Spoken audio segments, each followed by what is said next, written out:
Okay, welcome back. We are talking with William Henry, investigative mythologist, and we are, of course, talking about, well, many things, but primarily COP15, the blue spiral up in Norway, and basically how things seem to be derailing into a new world order here, pretty much. And there's a few things I'd like to touch upon here in the first section here for a second hour, William, in terms of basically how symbolism affects us, because a lot of the symbolism right now concerning not only COP15 but about global warming overall is basically it's about turning things cold. Basically, we're seeing polar bears everywhere. We're seeing iceberg. We're seeing cold things, and on the surface, it seems to me that okay, they're trying to tell us that it's becoming warmer and warmer all the time. Although factually, it's actually turning cooler right now. If you check up some of the science, and the only fact is that in some of the rural areas, it's getting colder, but in city areas, it's going slightly warmer, and that's kind of a no-brainer in terms of if you just look at how much electricity and so forth we consume. But basically, I want to ask you a little bit about what you feel or what you see when you see all this symbolism around us. So to me, it's almost like they're preparing us to move into a colder climate. They're sending out the signal of ice all the time. Do you have any thoughts about that at all? Do you see where they're trying to put this, so to speak, William? No, but I see your observation, I've noticed that too. Especially with the COP15 logo, it's like I thought this. As we said a moment ago, this is all supposed to be warm and fuzzy and make you feel good. We're saving the planet here, and all the imagery is more about freezing and ice and this sort of thing. It is very strange, but I think you've hit it, that we really need to pay attention to this symbolism and really look at their logos, because that communicates what in many instances could be the true message of what is behind it. Again, we talked about the Obama campaign and the intention behind that logo and wanting to communicate the message that this is the new day. And so by learning or beginning to pay a little bit more attention to the symbolism here and the actual iconography of what is being presented, I think we get the true meaning behind the events. What do you think when it comes to like true environmental problems? You alluded to this a little bit earlier as well. When I'm thinking about environmental problems, I see GMO, for instance, and Monsanto going in and putting in Terminator seed technology. They even have mercury in the new so-called green light bulbs. There are true environmental problems out there. And also in connection with this, I think that there's a lot of technology out there which actually could provide a way much more efficient propulsion systems and the way we heat our houses and so forth. But there's so little discussion about this, William. What's your take on that? Well, this is something, again, people are going to have to raise their awareness about and start demanding that these technologies come out. But it's tricky to me in part because I'm not a real proponent of some of this technology. For example, I saw a report last night on one of the cable stations, I think it was CNN, where one of their doctors was talking about this latest research into cell phones and brain cancer. And they were acknowledging that, hey, the safe bet is you don't want to be going around with your cell phone stuck to your ear all the time. So what's the solution? Well, put on one of these Bluetooth devices. And it's like, okay, there it is right there. I mean, here's just another example of how this technology is going to be starting to be kind of shoved down our throat, but it's not necessarily the technology that we really want. I know you've done a lot of work on this whole idea of transhumanism and some of these other things, and I think that is a major part of what the ultimate plan is here for us, is to entice us with all these transhuman technologies and get us out of our spiritual basis, because if we're transhuman, if we're part human, part machine, we don't really care if the air is clean, because we're going to have a filter installed in us.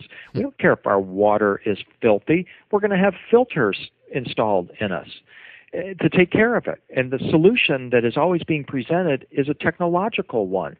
We need to come in with this technology or that technology. And it's like, well, okay, part of it we do need, but then parts of it I'm very certain we can live without. And so it's just trying to come up with that balance.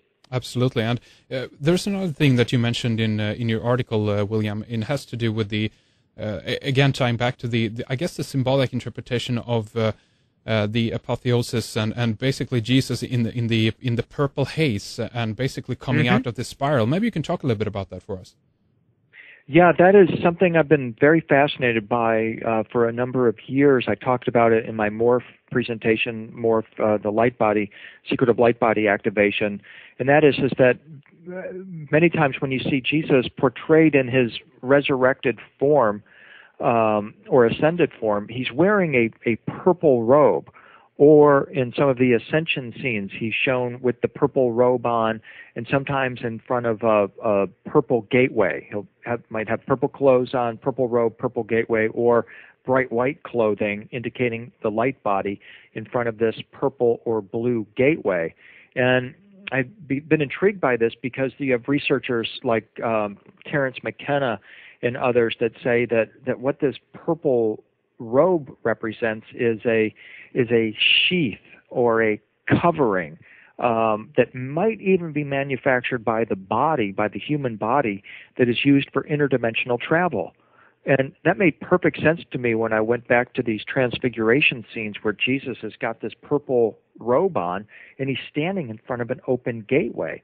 It seems that, yes, that he has created or manufactured this substance, perhaps some kind of an oil even, because when Enoch went into the heavens, the Archangel Michael greeted him and rubbed an oil all over his body that made him equal to the other angels. So there are accounts of these substances that can alter us, that ultimately prepare us for interdimensional travel. And in the article, I was thinking about that. At the same time, I was thinking about Jimi Hendrix's song Purple Haze, which was originally called Purple Haze, Jesus Saves. And when I researched it out, I was kind of amazed by the kind of almost the prophetic sense in a dream that Jimi Hendrix had that prompted him to write Purple Haze. In the dream, Jimi Hendrix said he was walking under the ocean, and he saw this purple haze or cloud all around him. And he looked down, he said, upon the world, indicating to me that he's maybe in a dream state. He's outside his body. He's outside the earth because he's looking down on the world. And he saw an unborn fetus waiting to be born. And then at the same time, he saw spirits of the dead leaving the earth, and he heard screams from the children that he said were reaching into the heavens. And then Hendrix said the earth became engulfed in a great flood, and now he's walking under that sea. The purple haze or cloud surrounds him and engulfs him. And he says in the dream that he got lost in the purple haze, and he was terrified, which is kind of interesting because the word haze means to terrify or to frighten. But Hendrix said Jesus saved him. Jesus was in the purple haze. And I'm thinking, well, this is, a lot of people said, well, Hendrix was on drugs when he wrote that. And this is about drugs. This is about LSD, or it's about a strain of marijuana called purple haze. Hendrix is saying it wasn't about that. And he said emphatically it wasn't about that. It was about this experience that he had with Jesus in the purple haze. And that goes along perfectly with the Christian depictions of Jesus in the purple robe in front of this cloud or gateway that is, to me, an interdimensional portal of some kind. And you tie this together as well then in your book, Freedom's Gate, when you talk more about the apotheosis of George Washington that you mentioned. And is this tied in with the Capitol's dome, or what is the connection there, William? Yeah, a funny thing happened. I started researching. I've been interested in this painting that's in the dome of the U.S. Capitol for a number of years. It's called The Apotheosis of George Washington. It was painted by a former Vatican painter named Constantino Brumidi in 1865. It shows President Washington in a heavenly scene, sitting on a rainbow with a purple robe on his lap. He's surrounded by angelic beings and 5 pagan deities. Now, until last year, no one had looked at that painting and made an attempt at decoding it. they've talked about it historically, but nobody ever really looked at the mythological or symbolic significance of it until